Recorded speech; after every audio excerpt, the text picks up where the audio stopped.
I don't know whether most people would believe it, because they're not conditioned to believe that government would impose a debt so onerous on this generation and the next. Now, it's okay if they disclosed it. My issue is they're not telling you what they're spending because they're using a bogus accounting system. If that accounting system was used in any publicly traded company, the board of that company would be indicted automatically for securities fraud. No question. And then probably jail, because that is not the way you account properly for anything. And yet politicians, don't forget, we're a country of laws. You cannot change anything dealing with numbers unless a bill passes Congress. I put in a bill in 1986 to bring chief financial officers to the United States of America. Once. I put it in the next. If it doesn't pass, you then have to reintroduce it. I put it in twice the next time. I got lucky. Why? We had what we call a savings and loan crisis. And the politicians were looking to cover their bottoms, and they saw my bill as a way to look like they were fiscally responsible, and 2 years later it was passed, President Bush signed it. But they dumbed it down. One of the provisions of that bill was to have accrual accounting, generally accepted accounting principles. Guess what they did before they passed it? They changed generally accepted to acceptable accounting principles. So then they started a group called the Federal Accounting Standards Advisory Board to then invent what would be kind of generally accepted accounting principles for the federal government. You didn't have to do that. That's because they wanted to control the numbers. What I want to do is take you on a trip. I prepared this for you. Forecast of the national debt of the United States in billions of dollars. So what you're seeing now is trillions at the bottom. The actual number for the fiscal year, September 30th, 2014, we just passed it, 17,792,000,000. When I did the whiteboard, it was before this, so it was 17 trillion. Now, by the time we turned the calendar year, it was up to 18 trillion. Guess what's coming March 31? Can anybody tell me? The statutory debt limit. Not only are we having a fight by the end of this week that could shut down the government, or at least shut down the Department of Homeland Security because of politics. I mean, that would be ridiculous in my mind to do that. But they want to make a point that the president overstepped his bounds by using executive orders to change immigration policy. Now, we know that there are precedents to do that, but this was massive. Is it justified? You can decide. I'm one that feels we need a solution, but that solution has to be debated. But now, for one side to say, you know what, we're not going to fund the Department of Homeland Security, or at least we're not going to fund that portion that's going to implement the plan that President Obama wants. And now they can't get together. Have you read the papers? It's a complete stalemate. So what's going to happen? Someone's going to have to blink. It's a game of chicken. And God forbid they close the Department of Homeland Security when you're reading about ISIS and ISIL and all these other nuts, and they've got, independent cells we don't even know about. They can march into a wedding tomorrow or into a mall. This is kind of crazy, but this is the new age we're living in. So look at this now. This is the cash basis. This is not the 72 trillion today. This is the 18 trillion going over 10 years. And look at the bottom. Where did I get these numbers? This is not Joe DioGuardi's numbers. Congressional Budget Office. Have you heard of the CBO? The Congressional Budget Office is there because Congress at one time said we can't trust just the executive branch. Now, what does the executive branch have? Because they make a budget. It's called OMB, Office of Management and Budget. So the counter to that is the Congressional Budget Office. So they will go and do their own numbers.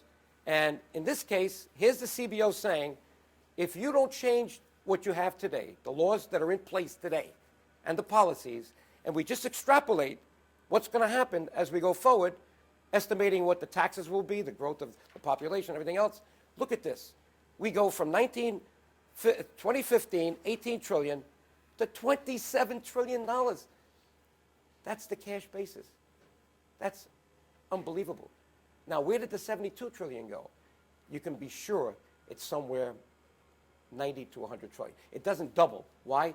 Because that 72 trillion already has the present value of our liability for Social Security and Medicare. So a lot of it is already incorporated. So that wouldn't move, but it's going to move somewhat because we know that there are accruals, things that are promised that are not being recorded on the books of the United States of America. Promises get people elected. That's the problem. If you tell people what it's going to cost and you do it anyway, they may lose their seat if enough people get together. U.S. GDP versus national debt. Everybody wants to tell you that national debt is not that bad. It's 18 trillion, and really, of the 18 trillion, now look how they rationalize it. That 18 trillion is all the treasury bills we sold. Bonds, notes, treasury bills. But politicians don't use the 18 trillion when it comes to comparing to the GDP. They say, well, it's really only 18 minus 5. It's 13 trillion. So we're somewhere around 65% of the national debt, just like maybe a little bit more than World War II. But you know what that 5 difference is? Can anybody tell me? That's the treasury bills that we put into the Social Security and Medicare trust funds when we took the money and spent it on other things. So the money that we put in there, earmarked, FICA, Social Security, is not there anymore. And when we say interest on the national debt in these numbers, it's the interest on the bonds that are held by outsiders. We accrue. In other words, the interest has to be paid for the Social Security Trust Fund, but it's not paid now. It's paid when it's needed to pay out the benefits. But guess what? The baby boomers have come, and they want a lot of money right now. So now the Social Security Trust Fund, and you've been reading about this, is not solvent the way it was. Why? More money is being paid out every year than is going in. Why? Because we used to have 8 people working for every person retired 20, 25 years ago. Now we have 3 people working every person retired. So where's the money coming from FICA? And then because we had the recession, they cut out the Social Security tax for a while. And then they reduced it. So, but somewhere, unless they're going to renege on Social Security, and by the way, I should make the point, why don't we have Simpson Bowles? Why don't we have a formula from the president or from Congress that says, it's ridiculous. People are living until 70. The mortality rate now for men and women is well over 70 years old, and many people living into their 90s, and yet they don't want to move the retirement age for Social Security from where it is now, 66 and a half. It was 65. It's moved up 66 and a half. It's a formula for disaster. That means that you're going to have to somehow come up with a lot of money, because right now we are depleting the funds. They're not depleted yet because there's still enough money to pay out, but they're going down. And we're still paying in some money, not as much as before, but at some point, guess what? The fund is going to be insolvent. And then they got to make a decision. Do we now still pay out, in which case the money's got to be raised? You got to sell more bonds. This is the way it is. Money is finite. But we think it's just, now here, U.S. GDP. So if you look at the GDP right now, it's approximately 17.57 trillion, excuse me, it's 17 trillion about. And you've got the Treasury securities about the same. So if you looked at the debt and the GDP, it's about 100%, which is still too much. This is everything, all right? 4 trillion. Look at the blue, mandatory. What does that mean? You can't change it. That's Social Security, that's Medicare, and now it's Medicaid. Even though Medicaid doesn't have a tax attached to it, it is mandatory. Got to be paid, unless we decide to renege on it, and then you better tell the people that, and some people will lose their seats if that happens. That's why you don't see anybody talking about that 65%, not even Obama. Those are the entitlements, okay? So what's left? 35%. Now, look at and by the way, that mandatory spending, 65, guess what else can't be changed? The interest on the national debt. There it is.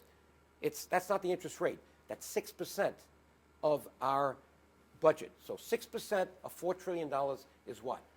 $240 billion. That's the lowest interest we'd ever paid because Treasury bills have such a low rate on it. But you got to add another $200 billion for the money that's got to go into the Social Security Trust Fund because we have $5 trillion worth of their Treasury bills. outstanding that we have to pay interest on, but not now. That's another time bomb coming up. Think of a bomb and think of a fuse. The fuse really, and you're going to see it in the next slide, is interest. You think interest is going to stay down to 1% to 2%? You know what interest was when I was in Arthur Anderson? I had a piece of property in Reading, Connecticut, and my mortgage was 18%. The prime rate was 21%. That was under Carter. Could it possibly happen? I don't think that bad, but you know what? It's going to go 5, 6, 7, 8, and 9, and when that happens, where's the money coming out of? It's not going to come out of mandatory. It's going to come out of discretionary. Let's go back. So here it is. Let's say 70% mandatory, 30% discretionary. Look at what the 30% has to cover. Half of the 30% is military. And they always want more money. I'm one that's chiding them for it. I want to see a strong defense, but give us a set of books we can audit. They can't deliver a set of books that anybody can audit. Here we are now. Look at all the rest of government. Education, 6%. Veterans benefits, 6%. The government, administration, 6%. Housing and community, 5%. Medicare and health, 5%. That's not the, that's the administration of it. HHS, Health and Human Services Department. Social Security, these are the administrators. Energy and environment. International affairs. Everybody says, oh, we got to cut out foreign aid. Foreign aid is nothing. International affairs, 3%. Science, 3%. Transportation, 2%. Food and agriculture. So if the military wants more money, it's got to come out of here. And where do we go? Are we serving America if we're going to reduce these programs? That's the debate that has to be on today. And you're not seeing enough of it. You're seeing nonsense. Like we may shut down the government for, Department of Homeland Security, and we may now have to deal with immigration, which we should have dealt with years ago. This is the ticking time bomb. Look at the interest. Now, these are not my numbers. CBO, Congressional Budget Office, February 2014 baseline. So if we don't change any laws or policies, this is where interest is going. It's going from, now this is not the interest rate. This is the percentage, 6%. We saw it in 2014, 7.1, 8.1, 9, 11, 12. This is the percentage of interest as it relates to the money we're spending every year. Because they know interest rates are going up. Where's that money coming from? We got to borrow it. What happens when you have a credit card, you're a student? I saw my son go through this. Oh, I got a $500 credit card. And they start using it for everything. Next thing you know, after a year, he's just paying the interest and penalties. Because his credit line wasn't enough. We could be there as a country if this keeps going. This is your country. This is your money. Somehow, you got to do something. You're going to ask me later, what do you do? I got some ideas for you. Okay? Now, in order to get the message across, I decided as a CPA who understood this, because I was one who had his baptism by fire in Arthur Anderson. I was there 22 years because I was one of 5 partners that had to prepare conventional financial statements for New York City to get it out of bankruptcy. You're too young to remember, but 1975, Daily News, President Ford, drop dead New York City. Nobody wanted to bail out New York City. Finally, Lazard Frères was hired, investment banking firm, by the Treasury. They hired Arthur Anderson, and for 6 months, I was with 4 other partners. I was a tax partner, 4 audit partners, and we put together the financial statements of New York City. No one ever saw them before. They were all funds, separate. Politicians would point to this, point to that. So finally, they had something they could build on, and they created something called Big Mac, a wraparound mortgage, and finally, we got the city out of bankruptcy. But guess what the head of Arthur Anderson did the next year? He was a smart guy, Harvey Kavanagh. He says, you guys did something unbelievable. Can we do this for the United States of America? So we stayed for a year on our nickel. Nobody paid us to do it. We got paid for New York City's work.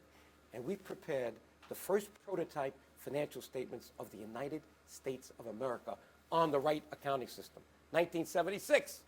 And we did it until 1982. I still wasn't in Congress. I had no idea I'd be a congressman yet. That was 2 years later. The Treasury took it from us in 1983. Guess what the first thing the Treasury did when they took those statements?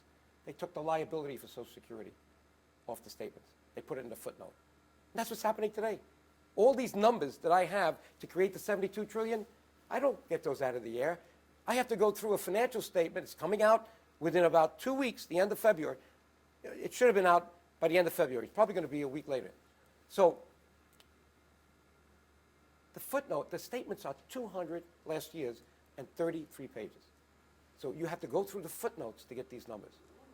That's not the way you should do it. They should be on the financial statement where everybody could see it. Now, what I did to try to communicate this terrible situation, I prepared the budget of the United States of America in the form of a credit card statement. Why? Most people don't have stocks. If they do, they're in a pension plan.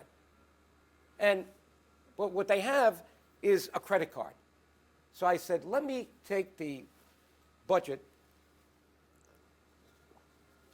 thank you, and put it in the form of a credit card statement, starting off with your share of the national debt at the beginning of the year. And look what we bought for you. Your share of Department of Health and Services, Social Defense, Veterans, Agriculture. I had it in descending order, right? And this is, then I took the balance of the department's other, $728 billion, then payments, your average share of what you paid in. We bought things, you bought things, your share of this, but then you paid something. Income taxes, Social Security taxes, estate taxes, here it is, right, per person. And then finance charge, the interest on the national debt. I said, your share of it. So what I did is I figured out how many people live in America today.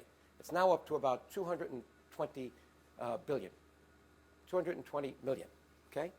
Boy, trillions, billions, 220 million people. But they're not all taxpayers. So I counted up all the people that filed 1040s. There's only about 120 million. So I divided these numbers for taxpayers, the big numbers, by 120. But you can do it by dividing it if you wanted it per person. But the point is, it gets the point across that we're getting deeper into debt. And if this was your credit card statement, you would have done something about this by now. And you'll see that in the book as well. Now, why am I calling for the accrual basis? Am I the first one? No. I did the research. I put in a bill last year. You can see it, H.R. 545. It didn't pass. Only got about a dozen sponsors. And it was to change the accounting. I knew it wouldn't pass. So now I got to put it in again this year. But I'm trying to make a public outcry first so people wake up and understand this is something that's important. But I traced the whole history of accounting. How did we get to the point where we're stuck with this cash basis? What I found was we had two Hoover commissions, one signed by Truman, one signed by Eisenhower, that said, and there's a public law, 84-863, that the government needs to go on the accrual basis of accounting, recording all the liabilities, and you got, I think, 5 years to do it. Never was done, never implemented. So here's Congress supposed to implement it, but because there wasn't a lobby for it, there wasn't an outcry up for it, they just kept kicking the can down the road. Then Lyndon Johnson comes, and then there's a Commission on Budget Concepts, 1967, repeats, we need the accrual basis of accounting. Nixon then adopts the same thing. And Nixon was making a big deal about this with George Shultz and I forget his Secretary of Treasury, but the point is, Watergate comes, and obviously this becomes a stepchild to everything else. Then Arthur Anderson comes on the scene with the New York City statement, New York City work, and then the consolidated statements, and they put out two books for the public. Fiscal Responsibility in the public sector, Financial Management in the public sector. And they reprinted the financial statement in one of them, and they said, here is what it should be versus what's happening. So, and then in 1986, they repeated it. I probably don't have it here, but you'll see it in my documents.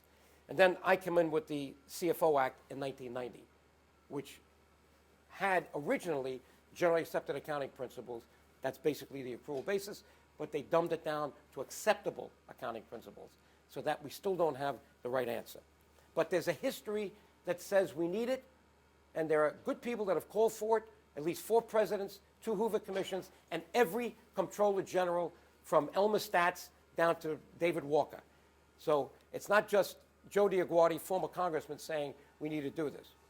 So Public Law 84, this is 1956. As soon as practicable, the head of each executive agency shall, in accordance with the principles and standards prescribed by the Comptroller General, cause the accounts of such agency to be maintained on the accrual basis to show the resources, the liabilities, the cost of operations of such agency or department with a view towards facilitating the preparation of cost-based budgets.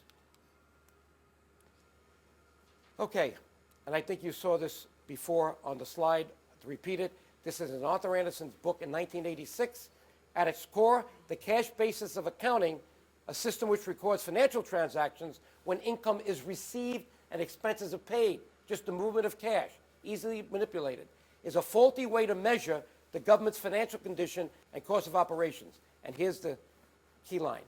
Elected officials in Washington are accustomed to the cash basis accounting because it provides them with the advantage of currying favors with today's voters at the expense of tomorrow's taxpayers, you and your kids. Okay, Medicaid example. Well, the one thing you didn't hear during the whole argument of Affordable Care Act, called, in short, Obamacare, is that if you use the right accounting system, you had to add to the national debt, and it's in my numbers, the $72 trillion, $17 trillion. If you use the same actuaries and accountants and economists that compute what the Medicare liability is and what the Social Security liability is, and use the same techniques, and they're there in Washington, it's $17 trillion. So we sold Medicaid on the basis that we didn't have to tell anybody what it cost, because we're on a cash basis. This is the danger with this accounting system. Okay. Today we have two governments that are totally on the accrual basis of accounting. It's Australia and New Zealand. You have some that are very close to it, like Canada and the UK. We are way at the bottom, and I think I have a chart here that shows you. Here it is. This is a computation, Stanford, there it is, University. They had a public policy board. They worked with the former Comptroller General, David Walker, and they created three metrics: fiscal space, fiscal path, and fiscal governance, using numbers that were not from the governments, per se. And they used 34. Number one and number two, Australia, New Zealand, they flying colors, fiscally responsible as sovereign entities all the way. The United States was 28. I eliminated some of them. Just in front of Greece, 34, Portugal, 33, Japan, which is really not in good health, Ireland, not in good health.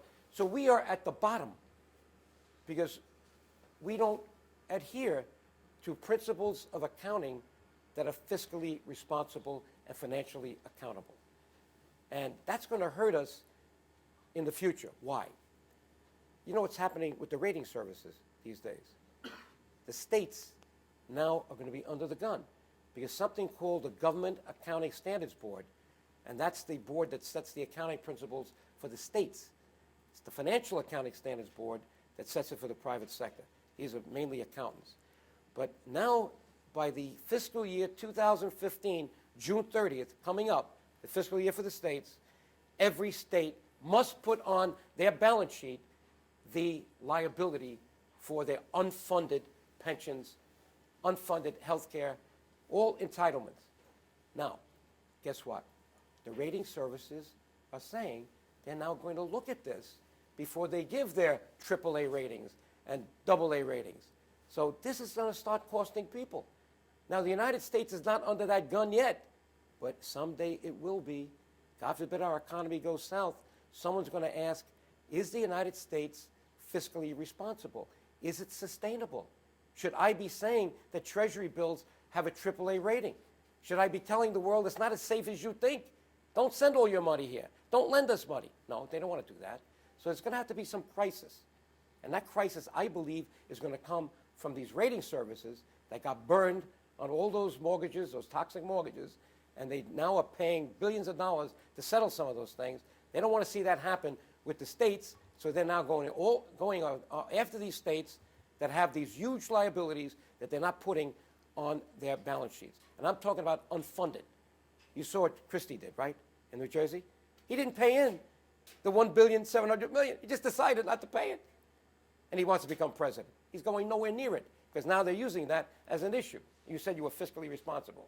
So things are going to change in the next 10 years. You watch. I hope they change faster than that, but it's going to be difficult. So what are the conclusions? I mean, you could read it for yourself. If you want sustainability, fiscal and economic sustainability for the United States of America, you have to have an accounting system that gives us a warning that we're either heading in the right direction or not. And that's the accrual basis of accounting. So, but basically we have a double standard because the Securities and Exchange Commission is there to protect shareholders of publicly traded corporations, and the accountants, they have to give these audits, clean opinions, otherwise they wouldn't be on the stock exchanges. And yet the government who mandates that is using an opposite accounting system for taxpayers. And that is a double standard that's got to change. How can you get involved? Well, easy ways. You can find out who your congressman is or congresswoman and send them a note. In fact, read the stuff. Feel free to plagiarize anything in my book or anything on that. Write a letter saying, I heard this guy, a former congressman, CPA, and I'm now concerned about what I heard. And see what they say. Challenge them to give you an answer to this problem. All right? It's going to be difficult for them to do it. Now, I write a lot to papers. Some of them don't get printed, but I keep writing. You can write an editorial. When the New York Times comes out, they accept, questions or little answers. What do they call those? The letters to the editor, right? I've done several of those that were published. I've never had a major op-ed piece in the Times, but I've had it in journals, accounting journals, things like that. Now, also, as you get older, find out which agencies in your community are service agencies looking to do good for the community. And they're there. It's the Rotary, the Lions Club, town board meetings, all right? And, if you become an accountant, you should try to get involved with the other accountants and make this an issue. And I want to be a resource to you. So if any one of you takes this seriously, feel free to call upon me to provide you with some information so you can look good. I don't want you to look bad. I want you to look good. And it's not easy when you're not a trained accountant or you weren't on the inside as I was. And that's why I came here tonight. I wanted to give you the benefit of my experience and what I saw and what I fought for now for 30 years. See, 4 as a congressman and now 25 years when I started Truth in Government after I left Congress.